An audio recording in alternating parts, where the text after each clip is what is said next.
বৌমা শাশুড়ির এই ঝগড়ার প্রধান কারণ হচ্ছে জেনারেশন গ্যাপ, ঠিক কিনা? শাশুড়ি এক জেনারেশনের আর বৌমা আরেক জেনারেশনের। শাশুড়ি ভাবে একরকম, বৌমা ভাবে আরেক রকম। শাশুড়ি চায় বউর উপর খবরদারি করতে, বউ চায় শাশুড়ির উপর খবরদারি করতে। এই ডমিনেটিং এর কারণে কিলাকিলি আছে না নাই? এটা ঠিক না।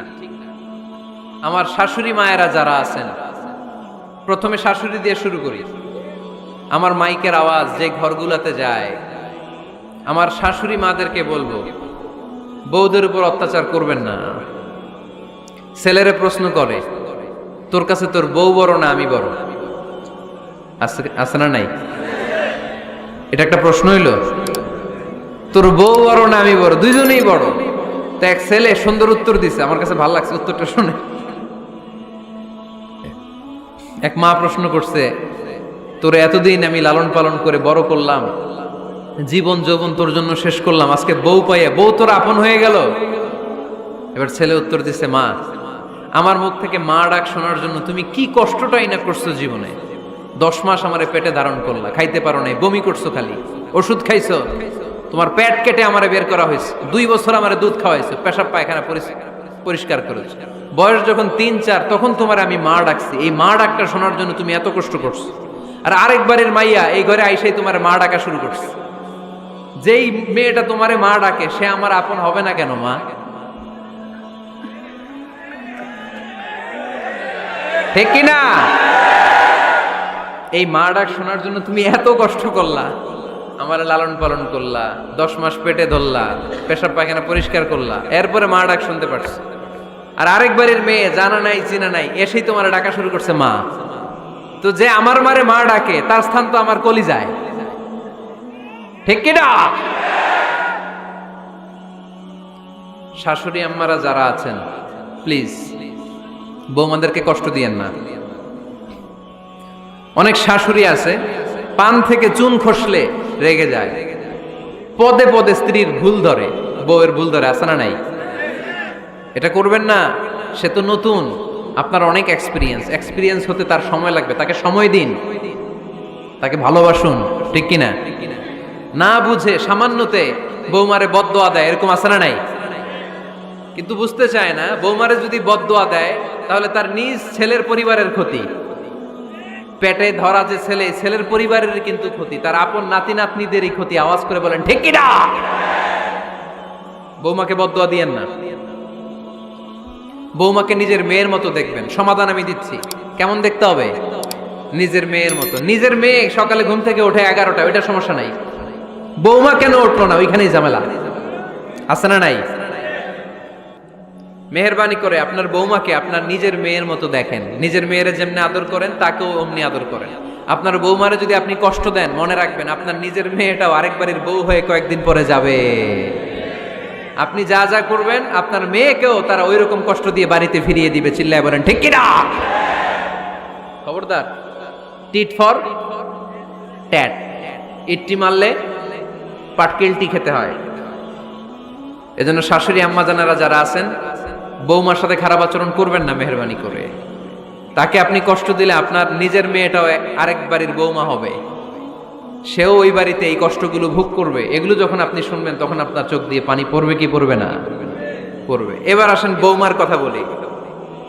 বৌমা যারা আছেন মেহেরবানি করে, বৌমা যারা আছেন মেহেরবানি করে আপনার শাশুড়ি আম্মাকে নিজের মায়ের জায়গায় রাখবেন। আপনার বাড়ি ছেড়ে নতুন বাড়িতে আসছেন, তো এটাই তো আপনার বাড়ি। আপনার মা রেখে দিয়ে নতুন মা পাইছেন, এটাই তো আপনার মা। তো ওনাকে মায়ের জায়গায় বসাতে আপনার সমস্যাটা কোথায়? বৌমারা খেয়াল রাখবেন, আপনি আপনার শাশুড়ির সাথে যে আচরণটা করতেছেন, আপনার শেষ বয়সে আপনার ছেলের বিয়ে দেওয়ার পরে যে বৌমাটা আসবে ওই আচরণই আপনাকে ফিরিয়ে দিবে। The nature has its own return. প্রকৃতির একটা মাইর আছে, এটা শেষ মাইর, এটা শেষ খেলা। প্রকৃতির খেলা বড় খেলা। আপনি আপনার শাশুড়ির সাথে যে আচরণ করবেন, আপনার শেষ বয়সে আপনি একদিন শাশুড়ি হবেন, এটা মাথায় রাখবেন। ওই আচরণই আপনি ফিরে পাবেন। আওয়াজ করে বলতে হবে ঠিক কিনা? এজন্য 9 নাম্বার পয়েন্টস হচ্ছে মিউচুয়াল রেসপেক্ট। সবাই যেন সবাইকে ভালোবাসি। দোষ ছাড়া মানুষ নাই। সবার দোষ আছে, আমরা যেন একে অন্যের দোষ না খুঁজি। বৌমারা, আপনাদের কানে যদি আমার মাইকের আওয়াজ যায়, অল্প কিছু টেকনিক অবলম্বন করলে আপনি আপনার শাশুড়ির মন জয় করতে পারবেন। শাশুড়িরা আসলে বেশি কিছু চায় না, আগের জামানার মানুষ তো, এদেরকে ওইভাবে হাত করতে হবে। মাঝে মাঝে একটু শাশুড়ির মাথায় তেল দিয়ে দেন, চুলে তেল দিয়ে দিবেন আর কি, মাঝে মাঝে চুল আশ্রয় দিবেন, এগুলো কিন্তু খুব পছন্দ করে শাশুড়িরা। ওনার প্রেশারটা একটু মেপে দিবেন, ডায়াবেটিক্সের ওষুধটা খাইলো কিনা সময় মতো খোঁজ নেবেন, কি পছন্দ করে খেতে একটু রান্না করে দিবেন। যেই বক্তার ওয়াজ শুনতে পছন্দ করে ওই বক্তার ওয়াজগুলো ডাউনলোড করে শাশুড়ি আম্মাকে দিবেন, ইসলামী বই দিবেন। দেখবেন বয়স্ক নারীরা মাহফিল যেতে খুব পছন্দ করে, ওয়াজ শুনতে খুব পছন্দ করে, নবীদের কাহিনীগুলো শুনতে পছন্দ করে। বসায় বসে একটু কাহিনীগুলো শোনাবেন। বাইরে বেরোলে জিজ্ঞেস করেন, আম্মা আপনার কিছু লাগবে কিনা। আর একটা টিপস আছে, চুল যখন আশ্রাবেন আর শাশুড়ির মাথা যখন তেল দিয়ে দিবেন, তখন অতীতের কথা জিজ্ঞেস করেন। দেখবেন অতীতের স্মৃতিতে হারিয়ে গিয়েছে আপনার শাশুড়ি। কি জিজ্ঞেস করবেন জানেন? জিজ্ঞেস করবেন, আম্মা জান, মুক্তিযুদ্ধের সময় আপনার বয়স কত ছিল? ওই সময় মুক্তিযুদ্ধের সময় আপনাদের এলাকায় কি কি হয়েছিল মা? আরেকটা প্রশ্ন করবেন, মা বিয়ের সময় আপনি কেমন ছিলেন? ওই দিন দেখবেন বুড়ি আর বুড়ি নাই, জুয়ান হয়ে গেছে। ওই দিন বলবে, মা আমি অনেক সুন্দরী ছিলাম, আমার মাথায় অনেক চুল ছিল, আজকে নাই। আমগো গ্রামে আমার সাথে সুন্দরী মাইয়া ছিল না। অতীতের স্মৃতিতে, স্মৃতি হাতরাতে হাতরাতে তিনি হারিয়ে যাবেন। জিজ্ঞেস করবেন যে, মা শীতকালে আপনাদের দেশে কি পিঠা বানাতেন আপনি যখন ছোট ছিলেন? আপনার বাপ চাচারা কি করত? এগুলো জিজ্ঞেস করলে উনি স্মৃতির পাতা হাতরাতে হাতরাতে চোখ দিয়ে দাঁড় দাঁড় করে ওনার পানি ঝরতে শুরু করবে।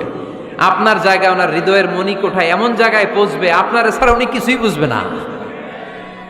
বৌমারা, এই অল্প কিছু টিপস অবলম্বন করে আপনারা আপনাদের শাশুড়ির মনকে জয় করতে পারেন। শাশুড়ি বৌমার দ্বন্দ্ব আমরা চাই না, আমরা চাই শাশুড়ি বৌমাকে নিজের মেয়ের মতো জানো, আর বৌমার শাশুড়িকে আপন মায়ের মতো ভালোবাসুক, ঠিক কিনা? এই মিউচুয়াল রেসপেক্টই পারে শাশুড়ি বৌমার দ্বন্দ্বকে দূর করতে আর ঘরটারে শান্তি টুকরা বানাতে। আওয়াজ করে বলেন ঠিক কিনা? কয়টা গেল? আর আছে কয়টা? দোয়া করবেন একে অপরের জন্য। দোয়া, সাইয়েদনা ইব্রাহিম ফ্যামিলির জন্য দোয়া করতেন, রব্বি জাআলনি মুকিমাস সালাতি ওয়া মিন যুররিয়াতি রব্বানা ওয়া তাকাব্বাল দুআ। ও আল্লাহ, আপনি আমার নামাজ কায়েমকারী বানান, আমার কলিজার টুকরা সন্তান ইসমাইলকেও নামাজ কায়েমকারী বানান, আমার দোয়াটা আপনার দরবারে আপনি কবুল করে নেন। সুবহানাল্লাহ পড়েন। রব্বানা ইন্নী আসকানতু মিন যুররিয়াতি বিওয়াদিন গায়রি যী যারইন ইনদা বাইতিকাল মুহাররাম। ও আল্লাহ, আমার সন্তান সন্ততি, আমার ফ্যামিলিকে ধুধু মরুপ্রান্তর এই উপত্যকার মধ্যে তোমার কাবা ঘরের সামনে রেখে গেলাম, তাদেরকে তুমি নামাজ কায়েমকারী বানিয়ে দিও। গোটা বিশ্বের সব মানুষের অন্তর আমার ফ্যামিলির দিকে আল্লাহ তুমি ঝুঁকিয়ে দিও। ওয়ারযুকহুম মিনাস সামারাত, ফলমূল দিয়ে আল্লাহ তুমি তাদেরকে রিজিকের ব্যবস্থা করে দিও। তার মানে সব নবীরা তাদের পরিবারের সদস্যদের জন্য দোয়া করতেন কি করতেন না?